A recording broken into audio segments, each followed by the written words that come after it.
लेकिन क्या नवरात्र से पहले घर की शुद्धि भी जरूरी होती है?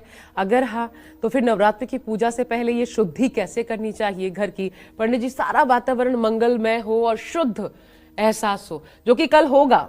ये होता है हर बार जब हम कालचक्र करते हैं, तो यहाँ का वातावरण ही हमें इतना दिव्य लगता है, भव्य लगता है।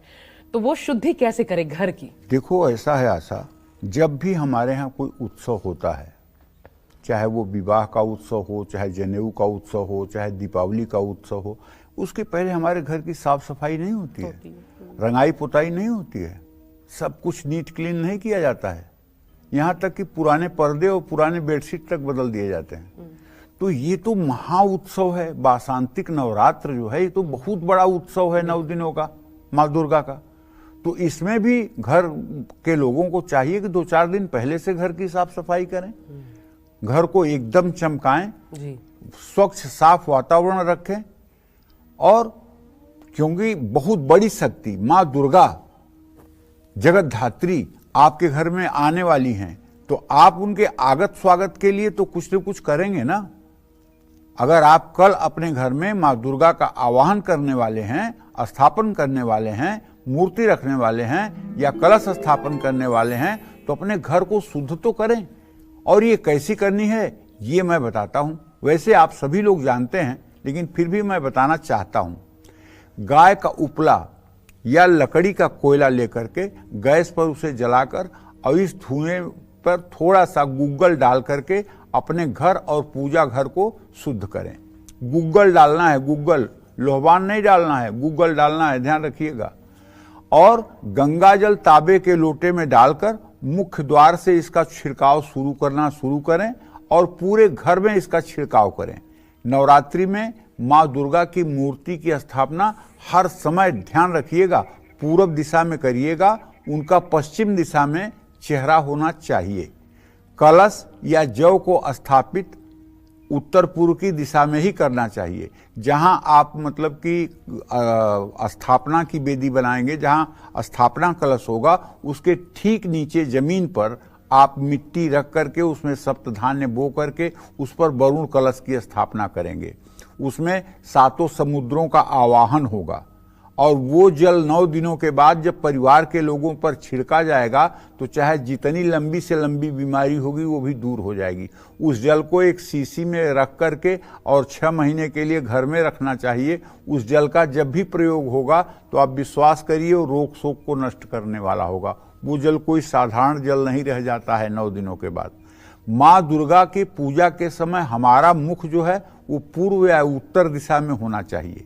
माँ दुर्गा की मूर्ति की स्थापना लकड़ी की, आम की लकड़ी की चौकी पर किया जाए, या कोई लकड़ी अगर है और आपको पता नहीं कि आम की लकड़ी है कि नहीं, तो चंदन घिस करके और चंदन का उस पर लेप करके फिर लाल कपड़ा बिछा करके उसको चारों तरफ से कलावे से बांधकर उस पर गौरी तिलक मंडल या सरतोभद्र मंडल बना करके उसके ऊपर फिर तांबे का कलश स्थापित करना चाहिए।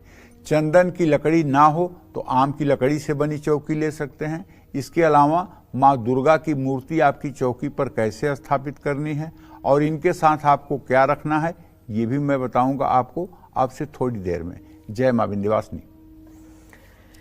जी हाँ, तो नवरात्रि में चौकी स्थापित करते समय भी बहुत सी बातों को जानना जरूरी हो जाता है। माँ की चौकी किस दिशा में और कैसे स्थापित करनी चाहिए, ये जरूरी इसलिए भी है पंडित जी, क्योंकि हर बार आप कहते हैं कि ये जो धर्म है ये 2धारी तलवार है, और इधर गए चोट पहुंचनी तय है, इसलिए लक्ष्य पर सीधी। इसलिए भी क्या, तो कैसे स्थापित करें? देखो आशा, सही बात तो यह है कि कर्मकांड सचमुच में 2धारी तलवार है। कर्मकांड 2धारी तलवार है। अगर आपने अगर इसको ठीक किया तो फिर जय जय, और अगर आपने इसको मतलब कि खराब किया तो इसके दुष्परिणाम भी भोगने पड़ते हैं। इसलिए कर्मकांड विज्ञ होने के बाद ही करना चाहिए, और या किसी विद्वान के माध्यम से ही करना चाहिए। अगर विद्वान के माध्यम से आप कुछ कर रहे हैं और त्रुटि हो रही है तो उसकी जिम्मेदारी उस विद्वान की होगी। अच्छा। उसका कोप उस विद्वान के ऊपर जाएगा, आपके ऊपर नहीं जाएगा। आप तो अपने श्रद्धा से कर रहे हो, आपको आपके श्रद्धा का फल मिलेगा। ठीक है। जी, जी। तो भगवती दुर्गा की आराधना या तो आप पुत्र भाव से कर लीजिए। जैसे एक माँ के पास बच्चा गंदगी से लथपथ हो करके भी जाता है तो माँ उसको एक्सेप्ट करती है, स्वीकार करती है, ये नहीं देखती है कि गंदा है, उसे उठा लेती है। या तो आपके अंदर इतनी सरलता आ जाए कि मैं तो तुम्हारा बेटा हूं, मुझे स्वीकार करो, मैं चाहे जैसी हूं, मैं चाहे जैसा हूं, या ये भाव आपके अंदर आ जाए, बाल सुलभ भाव, तो आपको एक्सेप्ट कर लेंगी, आपको स्वीकार कर लेंगी। लेकिन अगर आप ज्ञानी भक्त बनते हैं कि नहीं मुझे तो जानकारी है, मैं तो ये जानता हूं, मैं तो ये जानता हूं, मैं तो पूजा की ये विधि जानता हूं, फिर तो बेटा गलती नहीं चलेगी। फिर तो बस सोच समझ करके शास्त्र सम्मत नियमों का पालन आपको करना पड़ेगा। क्योंकि माँ बच्चे के पीछे तभी तक दोनों हाथ ऐसे करके चलती है जब तक बच्चा चलना नहीं जानता। बिल्कुल सही। ताकर सदा करहु रखवारी, जिम बालक राखई महतारी। जब चलता है बच्चा ना तो दाहिने गिरेगा तो दाहिने हाथ से माँ संभालेगी, बाएं गिरेगा तो बाएं हाथ से संभालेगी। लेकिन जब बच्चा सीढ़ियों पर दौड़ने लायक हो जाता है तब माँ पीछे नहीं चलती है। तो अपने छोटे या बड़े घर के हिसाब से माँ की चौकी किस दिशा में और कैसे स्थापित करें, अब मैं आपको ये बताता हूँ। माता की चौकी ऐसे स्थापित करें कि पूजा करते समय आपका मुंह उत्तर पूर्व या पूर्व दिशा में होना चाहिए। माँ दुर्गा की मूर्ति का मुख, अच्छा अगर आप मूर्ति नहीं रख रहे हैं तो बाजार में बड़े अच्छे अच्छे भगवती के मुखौटे मिलते हैं। मुखौटा समझ रहे हैं ना? हाँ, तो जैसे कलश स्थापना आपने किया, उसके ऊपर आपने गरी गोला स्थापित किया, गरी गोला के ऊपर मुखौटा लगा दीजिए और साड़ी बांध दीजिए, तो आपको ऐसा लगेगा कि साक्षात दुर्गा आपके यहाँ विराजमान है और इसमें कोई दोष नहीं। मुखौटा आप लगा सकते हैं, सुंदर मुखौटा, एकदम स्नेह भरा, जिसमें मतलब कि झलक आती हो, जिसमें रौद्र रूप न हो, ऐसा मुखौटा लगा दीजिए और साड़ी पहना दीजिए। तो आप देखिएगा कि आपको लगेगा कि जैसे माता साक्षात आपके यहाँ विराजमान है। माँ दुर्गा की मूर्ति का मुख हर समय पश्चिम दिशा में रखिएगा, जिससे पूजा करने वाले का मुंह पूरब दिशा में रहे। पूजा चौकी के मध्य में माँ दुर्गा की स्थापना करिएगा। मूर्ति के दाहिने ओर महाकाली और माँ दुर्गा की मूर्ति के बाईं ओर माँ सरस्वती के प्रतीक स्वरूप एक एक सुपारी की भी स्थापना की जानी चाहिए। माँ दुर्गा के 9 रूपों के प्रतीक स्वरूप 9 सुपारियां दोनों तरफ रखी जा सकती हैं और अखंड ज्योति पूजा चौकी के अग्नि कोण में साउथ ईस्ट के कोने में जलानी चाहिए, यानी दक्षिण पूर्व दिशा में उसको रखना चाहिए। दक्षिण पूर्व दिशा में रखी अखंड ज्योति घर में सुख समृद्धि लाती है और 2 प्रकार के दिए जलाने चाहिए। एक सरसों के तेल का जो दक्षिण दिशा में होगा, उससे उत्तर दिशा में एक घी का दिया जो अखंड दीप के रूप में जलाया जाएगा। इसके बाद जहां जहां दीपक की जरूरत पड़ेगी वहां वहां कुछ मिनटों के लिए जलने वाले दिए जलाए जाएंगे। ठीक है। हर नकारात्मक ऊर्जा से इससे परिवार की रक्षा होती है। और नवरात्र में जो लोग हर रोज नवाड़ मंत्र से हवन करते हैं, उनको हवन कुंड भी दक्षिण पूर्व दिशा में ही रखना चाहिए। अखंड दीपक के अलावा एक घी का दीपक सुबह सुबह शाम शाम जरूर जलाना चाहिए। कलश भी चौकी के उत्तर या उत्तर पूर्व दिशा में ही रखना चाहिए। जय मां विंध्यवासिनी। कल से चैत्रीय नवरात्र शुरू है और ऐसे में पंडित सुरेश पांडे जी आज आपको नवरात्रि से जुड़ी सबसे सही, सबसे सटीक और असरदार जानकारियां दे रहे हैं। अपनी चर्चा को आगे बढ़ाते हैं और बात करते हैं फूलों की। अलग अलग देवियों को अलग अलग फूल अर्पित करने से क्या लाभ मिलता है, साथ ही इस नवरात्र देवी पूजन में कैसे भूल कोई भी ना करें, कौन से फूल ना चढ़ाएं, ऐसी भूल बिल्कुल ना करें। ऐसा भी फूल होता है क्या पंडित जी जो हमें नहीं चढ़ाना चाहिए, और हर देवी के हिसाब से कौन से फूल ज्यादा सुटेबल होते हैं? देखो, साधना जो है इसमें शास्त्रों में बहुत नियम बताए गए हैं और देवी देवताओं के पोशाक का बहुत महत्व है। जिस तरह से भगवान श्री हरि विष्णु को अगर पीताम्बर आप न धारण कराएं तो उनकी पूजा अधूरी होती है। उसी तरह से माँ दुर्गा को यदि आप लाल वस्त्र न समर्पित करें तो उनकी भी पूजा अधूरी है। अगर आप काले नीले वस्त्र उन्हें पहना रहे हैं तो ये पूजा का नियम आप भंग कर रहे हैं। गुलाबी नारंगी ये सब? हाँ, और बाकी रंग गुलाबी नारंगी आप पहना सकते हैं, लेकिन लाल रंग और नारंगी रंग ये ज़्यादा प्रिय है। पीले रंग माँ बगलामुखी पीताम्बरा को आप धारण करा सकते हैं। महाकाली को आप काले और नीले रंग चढ़ा सकते हैं।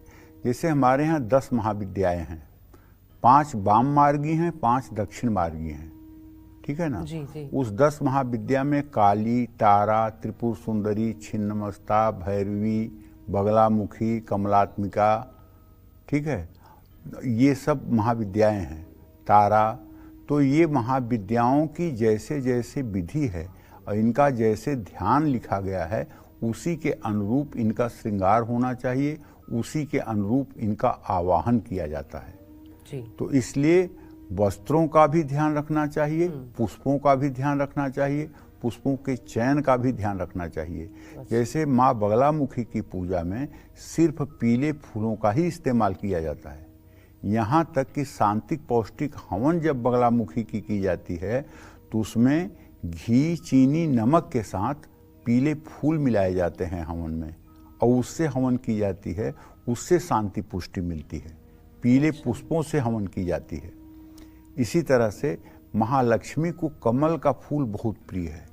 अगर कमल का फूल आपके पास नहीं है और आप मानसिक रूप से मन में सोने का कमल फूल कल्पना करके और माँ लक्ष्मी के चरणों में अर्पित करें तो मैं दावे के साथ कहता हूँ आपका राजसूय यज्ञ करने के बराबर फल मिलेगा। इसी तरह से माँ दुर्गा की प्रतिमा पर गुड़हल के फूल, जिसको देवी फूल भी कहते हैं, ये फूल अगर अर्पित किया जाए तो ये माता को बहुत प्रिय है। तो कहने का मतलब एक थाली में अक्षत बिछाएं, एक तांबे का लोटा लें, उस पर स्वास्तिक का चिन्ह बनाएं और रक्षा सूत्र बांधें। तांबे के लोटे में जल भरें और 5 सुपारी डालें। लौंग, इलायची, अक्षत, इत्र, दूर्वा, माँ लक्ष्मी के प्रतीक स्वरूप एक सिक्का भी तांबे के लोटे में डालें। तांबे के कलश में जल भरने से 20% शुभ फल मिलता है। तांबे के कलश में जल के साथ फूल डालने से 40% फल मिलता है। तांबे के कलश में जल और फूल के साथ दूर्वा भी डालते हैं, इससे 50% फल मिलता है। तांबे के कलश में जल, फूल, दूर्वा के साथ अक्षत भी डालने से 60% लाभ मिलता है। तांबे के कलश में जल, फूल, दूर्वा और अक्षत के साथ सुपारी भी डालने से 90% फल मिलता है।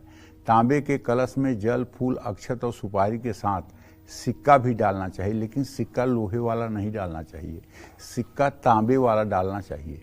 तांबे का सिक्का कहीं दुकान से आपको मिल जाए, छेद वाला सिक्का सोनार की दुकान पे लगभग मिल जाता है, या तांबे का एक कोई चीज़ डालने से उस जल को पवित्र करने की क्षमता तांबे में है।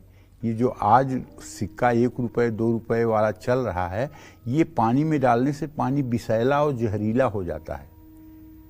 अब कहीं देखिए आप ना, अगर आप ट्रेन से यात्रा कर रहे होंगे तो जब ट्रेन गंगा जी के ऊपर से गुजरती है, जहां गंगा जी के ऊपर से गुजरी तहां आप देखिए हर कंपार्टमेंट में लोग खिड़की से सिक्का बाहर फेंकना शुरू कर देते हैं गंगा जी में। आपने देखा होगा, मुझे विश्वास है। ये प्रथा थी हमारे यहाँ पहले गंगा जी में सिक्का प्रवाहित करने का, लेकिन उस समय हमारे यहाँ तांबे के सिक्के चलते थे। अब परंपरा वही है।